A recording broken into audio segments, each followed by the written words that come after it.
Bonjour! Alors, comme on peut voir, les audiences de l'émission cartonnent, mais bon, pas tant que ça, puisqu'en général, l'émission a un pic à 5 millions de téléspectateurs, mais le pic, c'est les gens qui viennent à la fin de l'émission voir si Eric est éliminé ou s'il gagne, donc ça dépend si vous êtes fan ou moins fan d'Eric.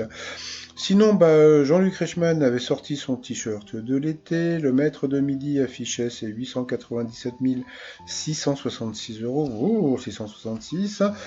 En visio, il y avait des amis d'Eric qui étaient venus là. Bonjour monsieur, dame. Là, c'était rigolo cette photo parce qu'on ne sait pas si le monsieur derrière faisait coucou ou il faisait des plumes derrière la tête de son fils.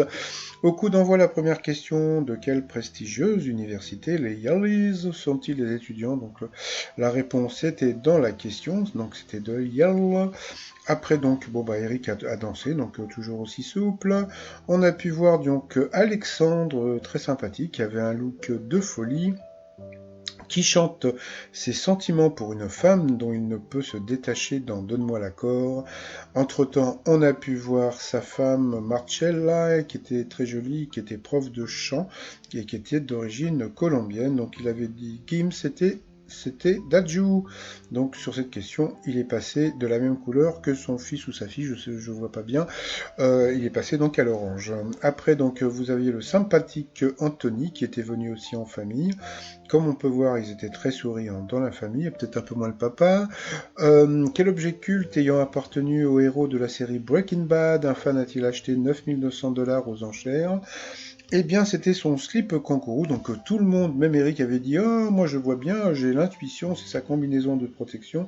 Bah non, c'était le slip kangourou. Donc, après, vous aviez Florian. Alors, pour Florian, quel est le critère cité en premier par les Français comme étant facteur d'attractivité d'une ville? Donc, bien sûr, c'était évident, c'était beaucoup d'espaces verts. Ensuite, comment s'appelle le grec dans le titre du film avec Anthony Quinn? Donc c'était pas le kebab, c'était Zorba, c'était assez facile.